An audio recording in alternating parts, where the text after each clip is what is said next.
Bonjour, docteur Zakir. Je m'appelle David, j'ai 9 ans et je suis en classe de 6e.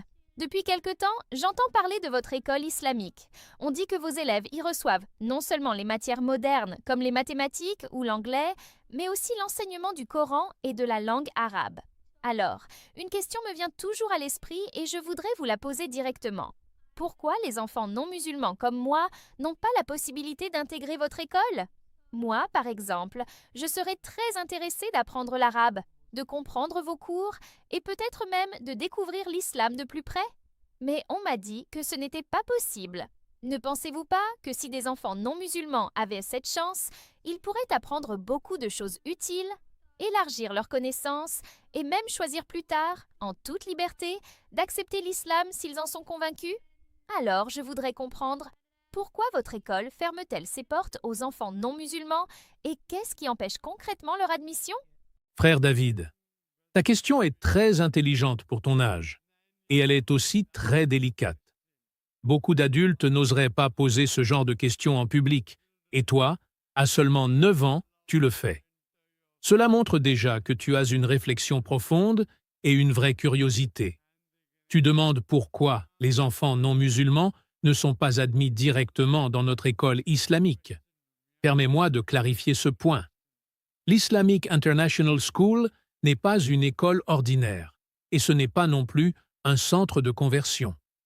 Son rôle n'a jamais été de prendre des enfants et de les transformer de force en musulmans. Notre vision est claire.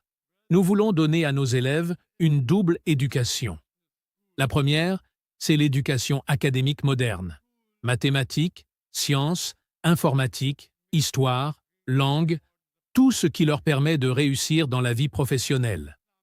La seconde, c'est l'éducation spirituelle, l'apprentissage du Coran, de la langue arabe et la compréhension des valeurs et de la morale islamique.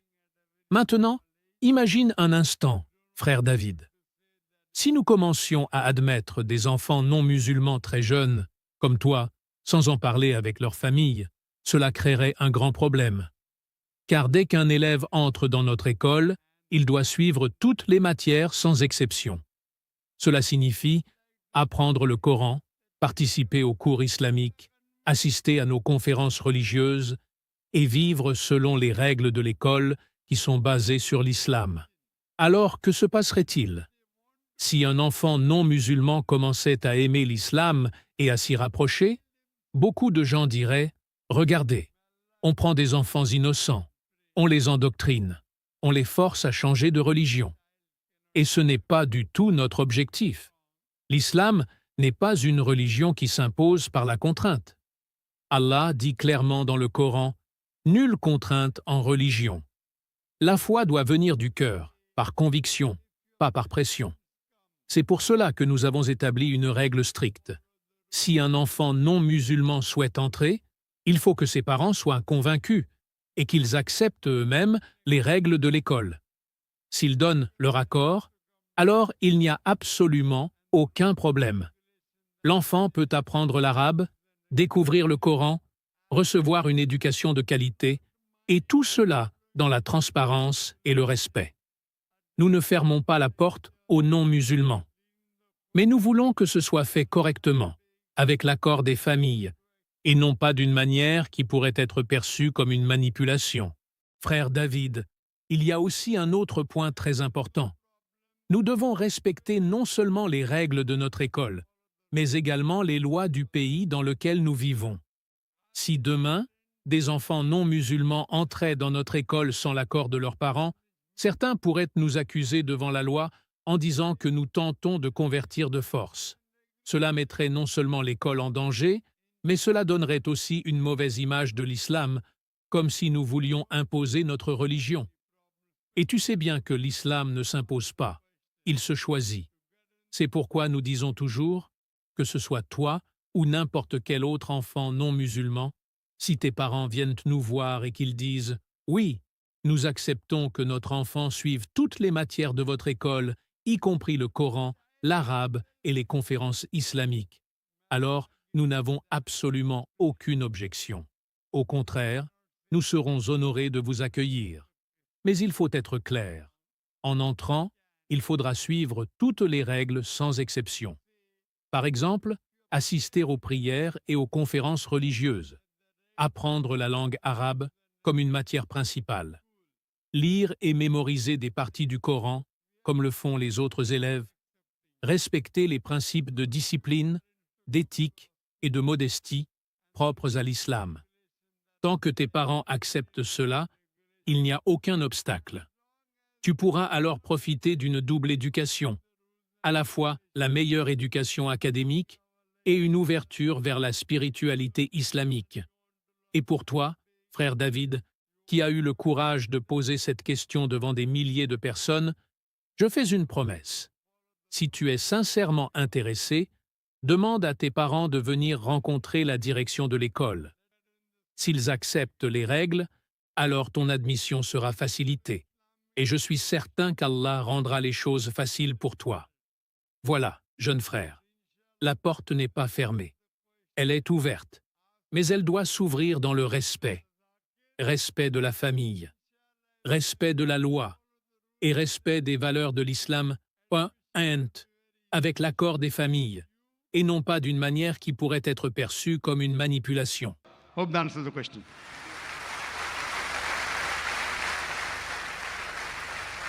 Avant de continuer, prends juste un instant.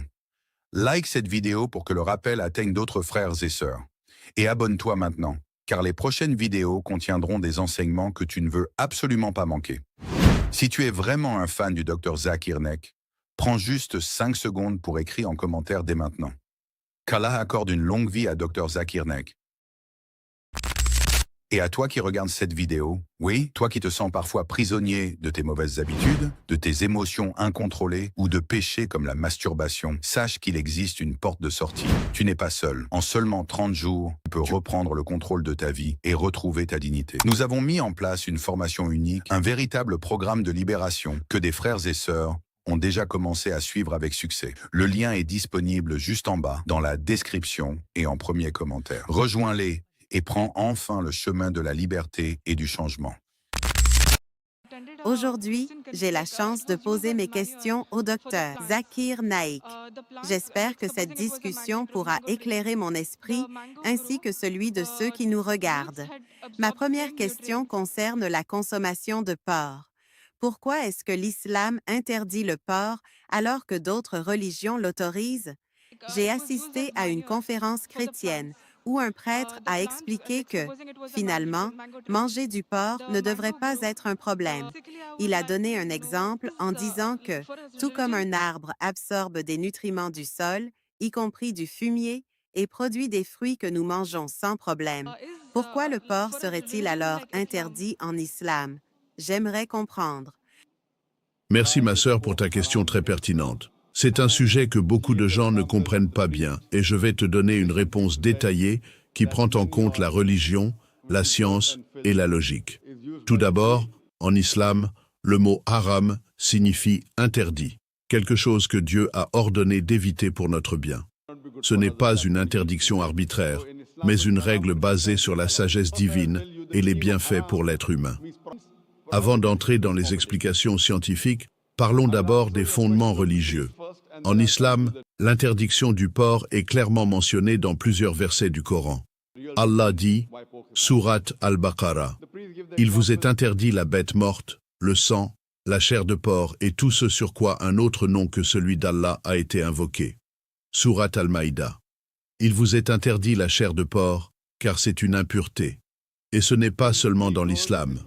Beaucoup de gens ne savent pas que la Bible aussi interdit la consommation de porc.